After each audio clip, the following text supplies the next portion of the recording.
नमस्कार दोस्तों, stock market studies में फिर से एक बार आपको बहुत-बहुत स्वागत है। तो आप सब लोग कैसे हैं? प्लीज़ मुझे कमेंट करके बताना। तो आज मैं फिर से आपके सामने कुछ कंपनीज़ के अपडेट लेके आया हूँ। तो वीडियो को लास्ट तक देखिएगा और अभी तक आपने चैनल को सब्सक्राइब नहीं किया तो ज़रूर कर लीजिएगा। तो चलो एक-एक करके देख लेते हैं सारे डिटेल्स के बारे में। सबसे पहले मैं जिस कंपनी के बारे में डिस्कशन करूँगा उसका नाम है प्रिंस पाइप। तो प्रिंस पाइप के बारे में बात करूँ तो आप सभी जानते हैं इंडिया में जितने सारे पाइप्स कंपनी है, उनमें से टॉप 5 के अंदर प्रिंस पाइप का नाम देखने को मिल जाता है।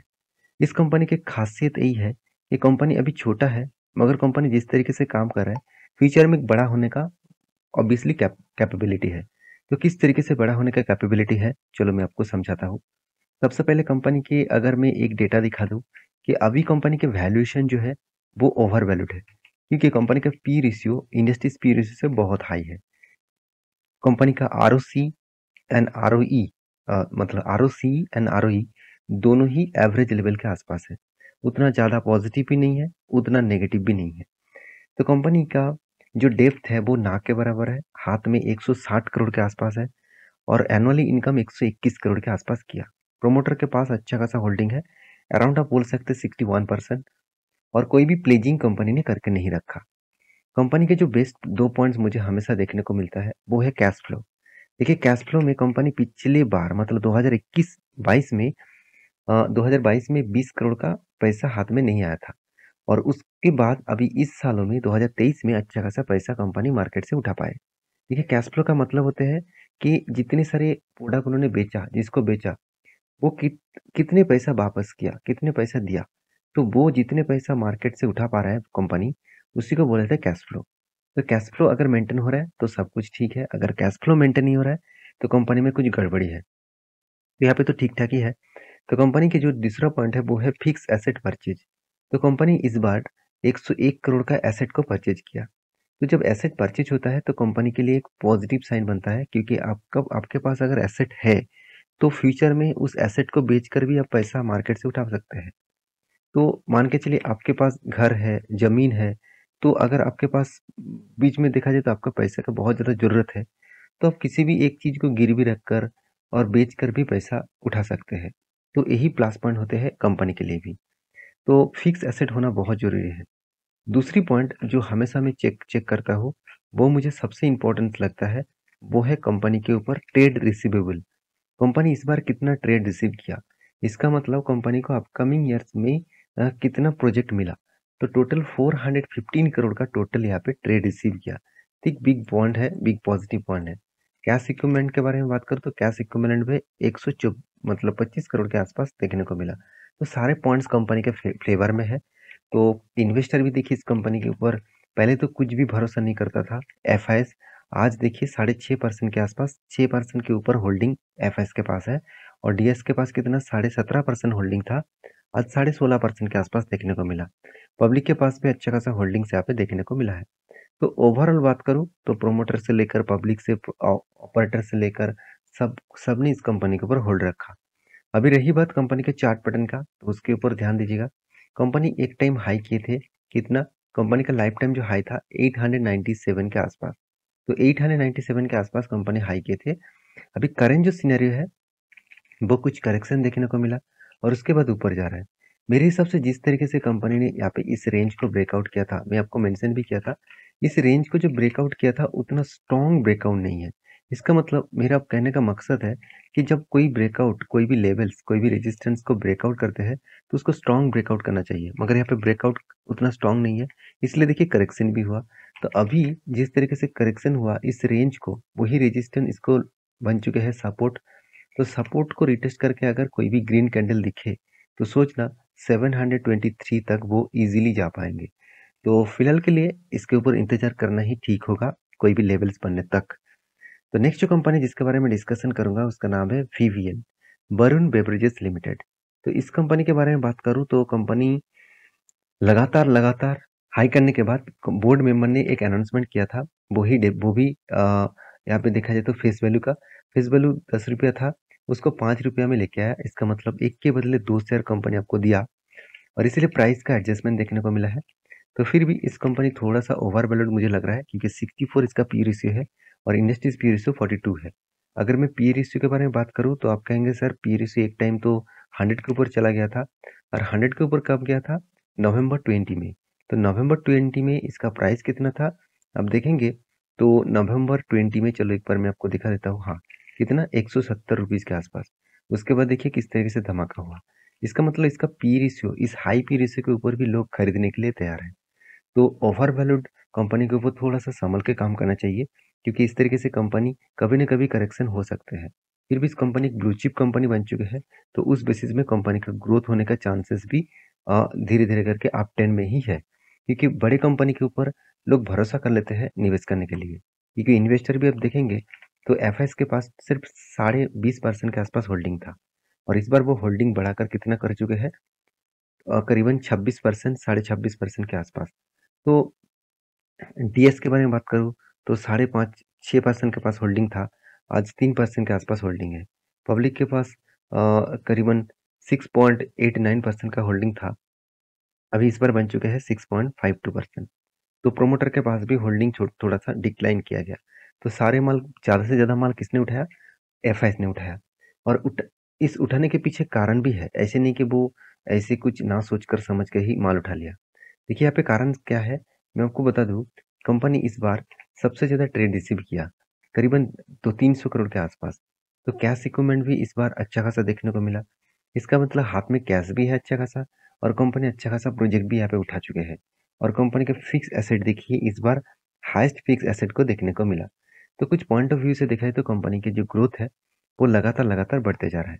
और एक पॉइंट्स में और आपके साथ शेयर करूँ, जो बहुत इम्पोर्टेंस है, वो मैं हमेशा देखता हूँ, वो है कर्जा। कंपनी देखिए कोई कर्जा नहीं लिया, और पिछले जितने सारे कर्जा था उसको यहाँ पे टोटली मिटा चुके हैं। तो डेट फ्री कंपनी है, तो उस बेसिस में कंपनी का तो ग्रोथ होगा ही, क्योंकि डेट फ्री मतलब कंपनी डेट फ्री नहीं है, कंपनी के पास कर्जा तो है, मगर लास्ट कुछ ईयर्स में कंपनी ने कोई भी कर्जा एक्स्ट्रा नहीं लिया। तो मेरे हिसाब से इस कंपनी के ऊपर फोकस रखना जरूरी है। तो वीबीएल के बारे में बात करूँ तो मैं कुछ लेवल्स आपको मेंशन करके रखा था। इस रेंज को ब्रेकआउट करने के बाद यहाँ पे थोड़ा-सा टाइम बिताया, कंसोलिडेट किया, उसके बाद देखिए ऊपर गया, फिर से यहाँ पे टाइम बिताया, फिर से ऊपर गया, और उसके बाद देखिए नीचे आया। तो आपको मेंशन ये भी किया था कि तब तक हम लोग होल्ड करेंगे इस अपर लेवल तक, जब तक ना ब्रेक करे। मैं एक बार आपको मार्किंग करके देता हूँ, तभी आपको और भी क्लियर हो जाएगा। अभी देखिए इस जो लेवल्स है, यहाँ पे टॉप लेवल है, यहाँ पे टाइम बिता रहा है, मतलब एक बॉक्स फॉर्मेट क्रिएट कर रहा है। ऊपर गया, नीचे आया, ऊपर गया, नीचे आया। तो इस तरीके से जब ट्रेड होता है कोई भी बॉक्स के अंदर, उस लेवल का अगर ब्रेकआउट करके थोड़ा-सा रिट्रेसमेंट करे, तो सोचना एक बड़ा-सा धमाका आपको दिखेगा।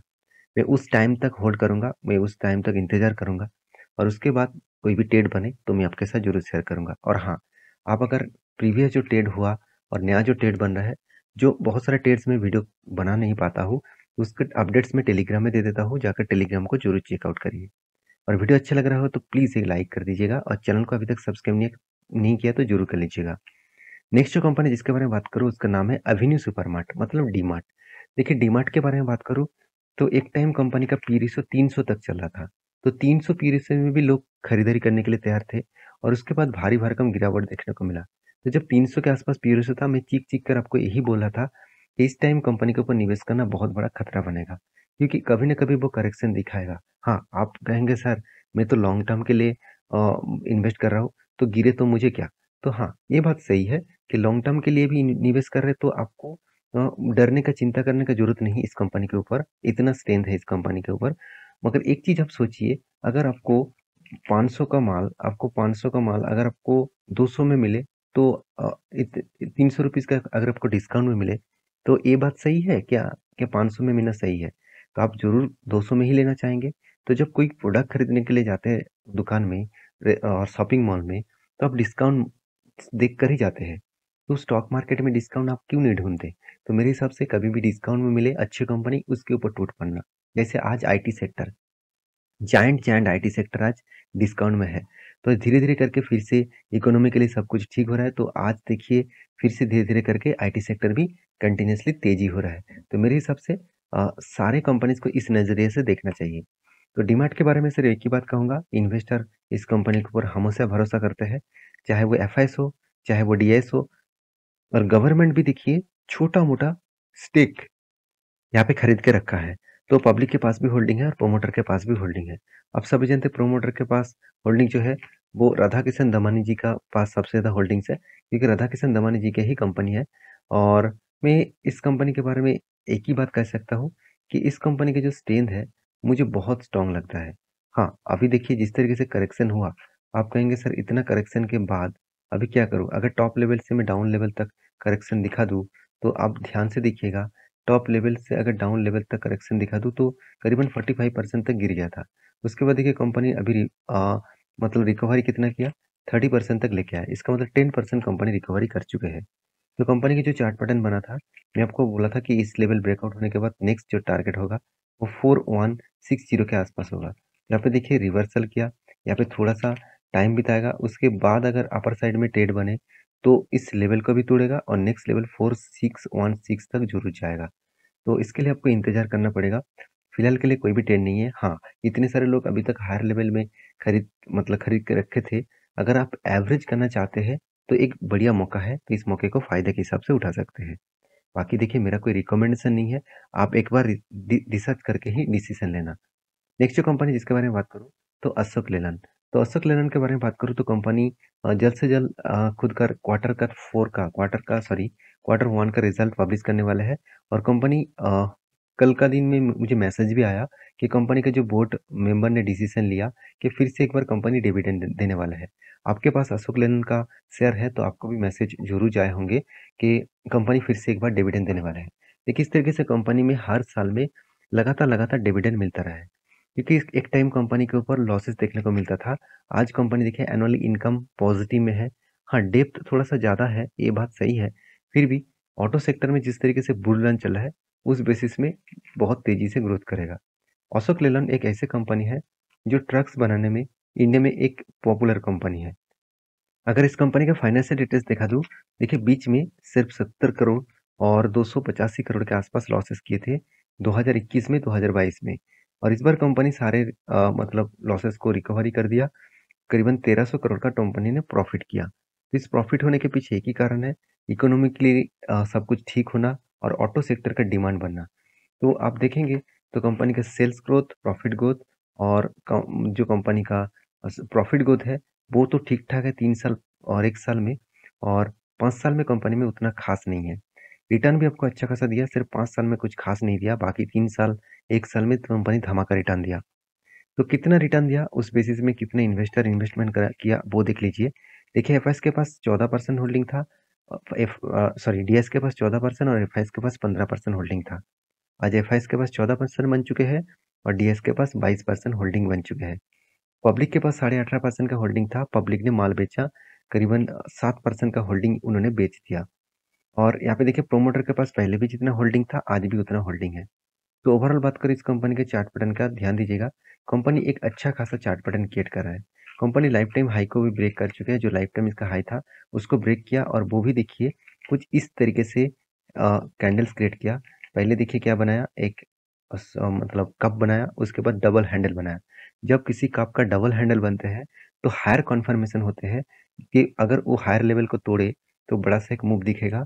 और टारगेट आपको किस बेसिस में मिलेगा, जो इसका कप का जो बेस है उस बेस को मार्किंग कर लेना और उस मार्किंग के बेसिस में आपको टारगेट मिलेगा। करीबन 21% का टारगेट मिल सकता है और टारगेट अगर मिलेगा तो 200 रुपीज़ के आसपास इसका टारगेट हो सकता है। तो इसके ऊपर फोकस रखिए, इसके ऊपर स्टडी करिए, उसके बाद डिसीजन लीजिएगा। और हाँ, जब कोई इसका मतलब ऑलमोस्ट यहाँ पे ब्रेकआउट हो रहा है तो यहाँ पे एंट्री लेवल्स भी बन रहा है, तो मैं टेलीग्राम में अपडेट भी दे चुका हूँ, जाकर चेकआउट कर सकते हैं। तो लास्ट जो कंपनी है जिसके बारे में बात करूँ, उसका नाम है अनमोल इंडिया लिमिटेड। तो इस कंपनी ने अच्छा खासा रिटर्न देने के बाद, धमाका परफॉर्मेंस करने के बाद बोर्ड मेंबर ने एक बहुत बड़ा अनाउंसमेंट किया। वो अनाउंसमेंट है कंपनी का बोनस। तो कल के दिन ही आपको बोनस मिलेगा, करीब मतलब 4:1 का, मतलब 1 मतलब हर एक शेयर में आपको 4 शेयर मिलने वाले हैं। तो यहाँ पे एक अच्छी बात है, कंपनी आपको अच्छा खासा यहाँ पे बोनस अनाउंसमेंट कर रहा है। तो इस बोनस के हिसाब से आप इस कंपनी के ऊपर स्टडी करेंगे, उसके बाद बोनस के लिए ज़रूर सोचेंगे। तो ये था एक एजुकेशन पर्पस में एक वीडियोस। तो मेरे वीडियो अच्छा लगे तो प्लीज़ लाइक करना और देखिए इस तरीके से वीडियो पाने के लिए चैनल को ज़रूर सब्सक्राइब करना। मिलेंगे नेक्स्ट वीडियो में, तब तक के लिए अच्छे से रहिए, अपने ख्याल रखिए। Bye bye.